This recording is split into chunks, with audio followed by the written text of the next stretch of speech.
Okay, so on to the next step. So what you can see here is I have gone ahead and put my seeds down in this pot. What I did is I cut apart this egg carton. So this is one reason why I'm kind of happy that I used the cardboard egg carton, because it's going to go ahead and just kind of disintegrate down into the dirt when I put it in there, because it's like, you know, paper, really thin cardboard. And it's going to be able to work as a good thing to transfer these seeds. And then I'm going to cut this one up here. I'm going to finish cutting it. I'm trying to be really careful not to disturb any of the plants. And I'm just cutting around it, and I'm going to go ahead. This one, I'm running out of room here in the bottom, so I have been using a spoon just to really delicately scoop the plants up. You can see they've come up here. And I don't want to disturb what's started as their roots, because they have started some really delicate small roots under the soil here. I'm trying not to disturb them or break them. And I'm going to go ahead and put these down inside. So like I said, some of these I just stuck the bottom of the carton just right down inside here. And then others I took a spoon and I really carefully removed them and scraped from the bottom. And then I kind of just dumped them in here and sort of real gently just pressed. And they'll root, if they're not all sticking like down in the dirt perfectly, they will as the roots begin to grow. You know, plants, just like anything else in nature, the roots will know to grow down inside the soil. And as long as you don't disturb the roots by breaking them or ripping them up.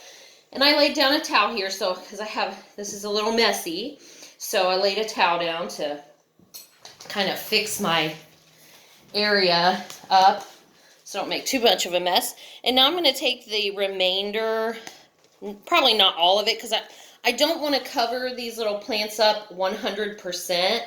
I want some of these little sprouts at the top to still be able to get a little bit of light. So I'm just going to sprinkle one more little layer on top, and I can still see the tops of some of these plants. I can still see the little tiny sprouts coming up. And I'm going to go ahead, I'm going to add some water to this. And I'm going to put this back in the windowsill where it was before, because it still needs plenty of light. And as a matter of fact, at this point, it needs, you know, just as much light as it needed before, so these little sprouts can continue to grow. So I'm going to water them probably every day or every other day. This pot drains. And that's really important at this point. Just like the seeds, you don't want these little plants to be in big puddles of water. So I'm going to make sure that when I pour the water in, that it's draining okay.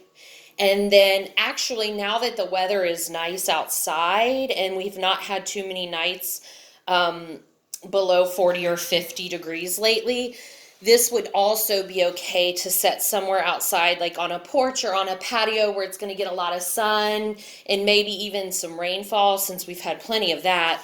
But I'm going to keep mine inside just for a few days so I can really easily observe what's going on with it and then do another drawing. And hopefully, as some time passes, these little sprouts are just going to continue to get taller and taller. That is my hope. All right, thanks for joining me today to continue with our plants. And remember, these are called Black-Eyed Susans. They're eventually going to be flowers if I keep tending to them and taking care of them. And the next step after this will be planting it in the yard when I feel like these little sprouts have gotten big enough and grown enough that they can be transferred out into my flower bed.